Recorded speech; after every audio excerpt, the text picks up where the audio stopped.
Hello and welcome to the One Question Leadership Podcast. This is Jill Bodensteiner, Director of Athletics at St. Joseph's University. As leaders, it's really important that we're clear regarding our goals and our vision and how those integrate into the greater university goals. We also need to collectively create a strategy and a culture that are going to help us reach our goals. This is an evolving exercise that requires an openness to continuous improvement. That's why I follow the One Question Leadership Podcast, because I love learning as much as I possibly can from my colleagues that helps me be the best that I can be. So my message for the day, keep learning, keep leading.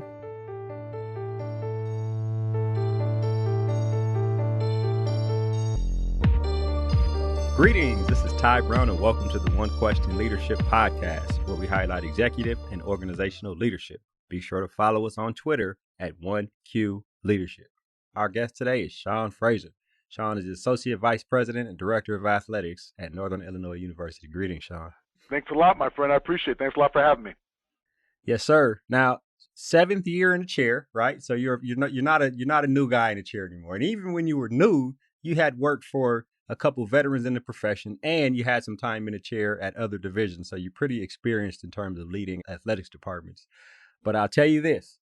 I guarantee you never been in a situation like this before, because I don't think any of us have, right? No, true. So. I would true. This is something that is new. It's uncharted waters relative to an emergency plan such as this, and dealing with the spread of a pandemic. You know, this is something definitely new. Haven't seen anything like that. Seen a lot of different things similar, but nothing like canceling seasons, canceling championships, and dealing with a virus of this nature. No question about it. It's a big thing. I've had a couple of people on the podcast switch the focus of the podcast to talk about these things, especially with our community in terms of college athletics, because I really like to know some of the thoughts and questions that an AD that you're asking yourself, and in general, you're asking the industry. I don't even know if you can direct it at anybody specific, but just the questions you have as someone who's leading a department, especially on a Division I level, Division I FBS, what questions that have come to mind over the last 5 days? A whole bunch of changes have happened. Talk to me about what's on your mind as you go. You said you've had a whole day of meetings before we got on this call, and just as you go through the rest of your week, your work day, et cetera. Yeah, so you know what, this is extremely fluid. This is a fluid situation, and when I say fluid, it's ever changing. It changes sometimes by the hour, sometimes by the second or the minute, depending on state intervention, medical doctors getting reports about certain things that are currently happening, testing positive on COVID-19, all these different things. But my first issue, it comes to the safety, right? Health and safety. That's the first thing you think about. You're in an environment where it's extremely fluid in the sense that things change so quickly. You have to deal with the safety components, and a lot of the things that we've done, especially in the past few days, has to do with making sure people are not in harm's way and that they're kept safe, and that we have all the different operational pieces in place. So that's number one. Safety is number one. Number two, obviously, is the direct contact, right? Our student athletes, our staff, our community, the people that we come into contact with day in and day out. So all these different things are something that weigh heavily. You talk about your loved ones, your wife, your family, your children, your parents, all the connected components to this. And I always say, as an athletic director, this is not a job, this is a lifestyle. So you can imagine that the lifestyle is coming in contact with this emergency. There's all these different tentacles that you've got to manage on a pretty high speed, right? So for me, it's all that. It's the safety. It's the making sure you take care of all the different people that are in your life relative to the job or the career or the lifestyle that you have. And then it's about making sure that you are keeping up with the other components, the other people that are connected to your university or your community, and that could be your conference, it could be the NCAA, it could be state officials, it could be the national conversation. So there's a lot of things kind of hovering around that you've got to get into some level of alignment. And that's where it becomes really complicated, because everything is happening at such an accelerated speed that sometimes you just got to take a deep breath. But unfortunately, because there's an amount of information that's flying around, you can't do that. So those probably I threw a lot at you right there, but that's a lot of the stuff that goes on.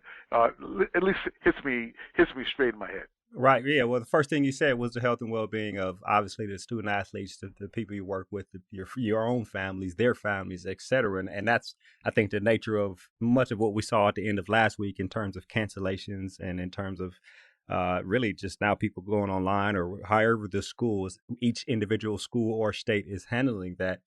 But I think in terms of ADs, you're talking about potential extra years of eligibility. I mean, you just there's a whole lot more beyond once you get that handled. Okay, we've got that what we think we have taken care of in terms of keeping people away from people and not having competitions where people are sweating on each other or fans are there and those kind of things. But then you start thinking about the future, and I'm sure there's a ton of questions you have when you start talking about the future of this whole college athletics. Yeah, and that's where I really get stressed out. Right, I wasn't exactly. stressed out before if I wasn't kind of dealing with multiple different things and kind of juggling five to 10 things up in the air. Now we got the all the other pieces, right? The impact of what's going on, right? So the big thing that the NCAA puts out is talked about giving back the seniors eligibility to the spring sports and having conversations about waivers and things. So the big question there, right, is okay.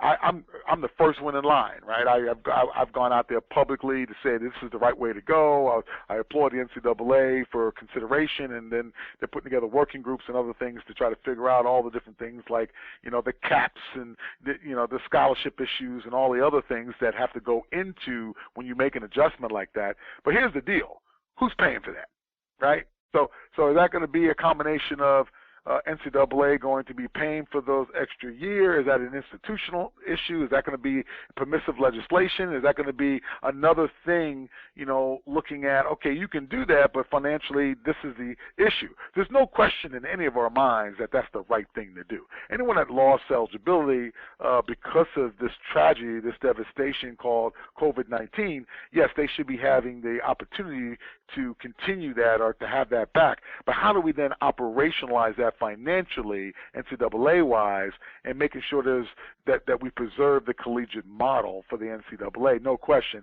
But how do we pay for that? I'm hearing different reports about the financial devastation of losing this tournament and then losing a number of the things going on with participation. And then how's the financial ramification, especially a school like mine, who's a Group of 5 institution that is struggling, that continues to compete nationally, but definitely is resource strapped. How do we make that happen? Those are the big what if, or how do we do it type questions. And those are stressful conversations, but I've got to make sure that I lobby for both the student athlete and the institution to make sure people don't forget about these things, because they're extremely important to attach the resources along with the opportunity and the access. So that's a big one. It is. I wonder, on a campus like yours, I've seen what you published over on Athletic Director U, how you've had to figure out how to bring in external resources to make sure the department is in good standing. You've had to tweak and turn some things in the 7 years that you've been there. I wonder what you're doing specifically to either you make sure you have some type of cash reserves. There's probably savings on travel that could potentially have happened over the, in terms of spring sports and those kind of things between now and the summer. I wonder, are there specific things that you're doing that you could possibly talk about? I mean, everything is fluid. Yeah, it's a good question, and the answer is some, right? But most of our spend or our burn of dollars and resources really does come, from the fall, winter. Most of that burn. I have 17 sports, and I burn through a lot of those operational dollars in the fall and winter sports. No disrespect to our spring sports. There are some monies, but not the kind of monies that, quite frankly, that could subsidize the kind of dollars that we're going to have to add to be able to do that. So I'm quite sure there's some give and take there, and we've got some great donors, and I'll just put it out there, our donors are some of the best. We've been able to do some record and historic fundraising, but it is what it is, right? Financially, our enrollment, we're struggling with that, and we're also struggling with some of the things going on in the great state of Illinois relative to institutional and public support financially for public institutions. So I'm struggling there, but I'm not the only one, right? So I think that our plan has always been about making sure that we create access and opportunities and making sure that we increase our story and being transparent about our dollars so our donors know that, hey, you know what, when Sean's saying please give, he really does need this money, all right? But I still think to operationalize anything in the future, it has to come with some type of financial talk to it. It can't just be just like we've done with the cost of attendance situation to say, okay, that's permissive. If your institution wants to do it, we're not going to say that you have to do it. But at the end of the day, some of the large institutions with more capacity and more resources are able to do it, and then institutions like myself and others are just kind of sit at the curb and watch. One thing you mentioned there is you said most of the spend or your fall. You start talking about fall, right? You start talking about football, and obviously football is very important when you talk about institutions like NIU and other institutions in your conference division and all the way through FBS, and really a whole lot of college athletics. I guess there's a question about how is fall going to look. Is that something you think about in terms of, thinking to the future? Yeah, no, I tell you, it's no joke. This is something that has changed. Like I said, I think just an hour ago, I was in another meeting. This thing is so fluid that it changed by the minute, by the hour. We put a whole plan together. Like I said, we've got this athletic department COVID-19 response plan. We don't even have it on paper anymore. This thing has changed so much. It's like writing a great American novel. This thing changes on a regular basis based on the information that we get, based on the spread of the actual disease. We have to be nimble about it because we're all about practicing social distancing and all these other types of things, but the disease has definitely increased its rate of expansion, and henceforth that changes our schedules and how we do things. And in the fall, it is scary to think that, we keep on pushing back. It could influence, and it might influence what we do in the fall, if we have a fall. So I hate to say it that way to scare people, but the reality is we've got to be nimble enough to understand that, and there's no substitute for daily preparation. We have to continue to prepare on that to make sure that we contain this virus. That's the number one thing that we need to be working on. Man, you hate to say it, but you talk about cancellations in the fall. That's just like you mentioned earlier. Those are big revenue chunks. That can get tough. Well, no, I think it is. And the other thing, too, that we haven't talked about is the unintended consequences of all this social isolation. So here's the deal. I've talked about this. A lot of people kind of miss this piece, and you'll have it first right on this podcast, is that we're starting to see some significant abandonment and mental health issues with our student athletes that have gone now 0 to 60 in 1.2 seconds, and then we said, stop. We're not going to interact anymore. We're not going to have activities. We're not going to do those things. Go home. Good luck, right? And not to be that gauche about it, but we're saying now, hey, we need to practice these social distancing, and we need to make sure that we stop all gatherings more than 10 people at a time and stay away from people. So now we've got a population, and especially we're dealing with North American sports in general, where it's such a sports crazy type of atmosphere to begin with, and now we're talking to these trained athletes, some of them, training to be professional, some of them this is going to be the rest of their life, and we're saying stop. And it's really affecting a lot of our young people who have been training all their lives, and now they're forced to do nothing or to curtail what they're doing, and we're starting to see some mental health issues and having to make sure that we get in with professionals to deal with that, because it's an abandonment issue. There's all kinds of different things going on that we're seeing unintended because of the fact that we're trying to stop the spread. So we've really had to up our game here at NIU to make sure that we're paying attention to that. We're already a leader in the MAC already about, we've had mental health summits and all these other things, but now because of this whole thing of you can't be together and conjugate and all this other stuff, it's really forced some of these athletes who have never experienced that in their life to be able to say, hey, I'm really having some problems, and mentally I'm really struggling here. So that's the unintended piece, and I don't know if people are tracking on that, but they definitely should be. Yeah, that's interesting. You talk about that, especially someone like you. You had a heavy hand and heavy involvement in ice hockey, right, in a previous lifetime. And then you coached football for a while, and now you work in administration. So you worked with a number of athletes across the board in different sports. And then we're talking about mental health. Routine and regimen is important for us as athletes, right? Now you take that away, and I have a bunch of time on my hands, and I'm expected to focus in terms of online classes or just to be away from my teammates for a while. I wonder specifically the stuff you mentioned. What do you have an example of something you guys are doing that you have implemented in the last couple of weeks for your student athletes? Yeah, well, the first thing is to make sure you're cognizant that this is an issue, right? We already know that for young folks, especially folks, they're hitting that college age, paradigm that this is a critical issue. Suicide ideation, self-injurious behavior is at a very high rate when we talk about college-age students. So right away, we're already dealing with those mental health issues, and it's a national agenda. Now, pretty much what you just said is now we're all the unintended consequences of this social isolation, this working from remote, doing classes, now going back to your venues, not interacting with people. That's creating this flow, right? So again, now we have to be on our A game to make sure that the supports that we had in place before this are more heightened. And some of the things we've done is definitely make sure we put in contact with our campus communities around mental health counseling. We have a partner with Northwestern Medicine, and we've consulted with them, and we continue to bring in professionals and make sure that we are making our referrals crisp, that we're not just saying, okay, we think it's happening. No, we're actually saying, you know what, we got issues. So we're going to bring in these particular people to talk a little bit about, season-ending issues.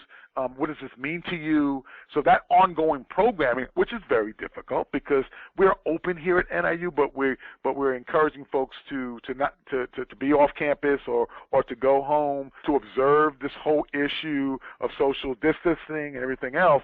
But the athletes that we do have, we have to watch. We have to make sure that we counsel, and we have to make sure we communicate effectively. So probably the biggest thing that we're doing is acknowledging the fact that this is happening versus this might happen. Do you see what I'm saying? Because if you say that it might happen, no. It is happening. We've completely gone to 0 to 60, and we said we slammed the brakes on it, and then we expect our kids, our student athletes, to say, okay, that's fine. I guess I won't talk to anyone, or I won't work out, or I won't do my routine. That's unreasonable expectation. So I think it's important for us as administrators and as coaches and as higher education professionals, make sure a conscious effort of checking in, making sure we have supports, and connecting with professionals in this particular area. And if I can leave you with anything, that would be the proactive approach with dealing with this. Right. And I'll ask one final question for us to wrap here. And this is a question maybe I should ask a commissioner if I have another commissioner on. But when you talk about a conference specifically at the Division I level, I don't think there's one conference where all the schools are in one state. So things on each campus may be different in terms of what each state is doing, in terms of social distancing or in terms of classes or campuses having online classes or on. I mean, is that something that an AD thinks about in terms of what the conference is? It's a great question because I just got off a call with our conference, and you're right. I think that out of all of our schools, I think every school but one had already closed their rec center. You know what I'm saying? We got schools in Ohio, Michigan, New York, Illinois, Indiana. We all have different issues, right? Similar but different. And it's tough to kind of manage that because what's going on my campus and what's happening in Illinois. We're the only school in Illinois. Ball State's the only school in Indiana. We got different things going on. Buffalo's the only one that's going on in New York. So there's different agendas and different ways of management. Now, we're very similar in how we govern it. MAC is probably the most similar than I've ever been in any other conference that I've ever worked in. But there are some nuances and some differences based on state politics and just governance in general. So I think that's a real challenging thing for a commissioner. I can't speak for our guy. I think he does a wonderful job, John Steinbrecher. I think he does a fantastic job. But at the end of the day, there are some nuances per institution that are different relative to how we govern and how we adjudicate certain issues. And it is a challenge when we all get on the call to get into alignment. In this case, we are in total alignment about what we've done, and we've got some great ADs and some great presidents that definitely get after it when it comes to safety and health concerns. There's no question about it. All right. Well, Sean, this has been an excellent conversation. Obviously, it's ongoing. Obviously, I'll have you on again. This is probably the third time you've been on the One Question podcast. Always a good conversation. I really appreciate you joining us here on One Question. No, it's so good, Ty. I really appreciate anything I can do for you, and stay safe, my brother. Yes, sir. You too. That was Sean Frazier. He's the Associate Vice President and Director of Athletics at Northern Illinois University. And of course, this is Ty Brown with One Question. And keep in mind, the role of a leader is to create and maintain an environment that people want to be a part of. And as always, be better tomorrow than you are today.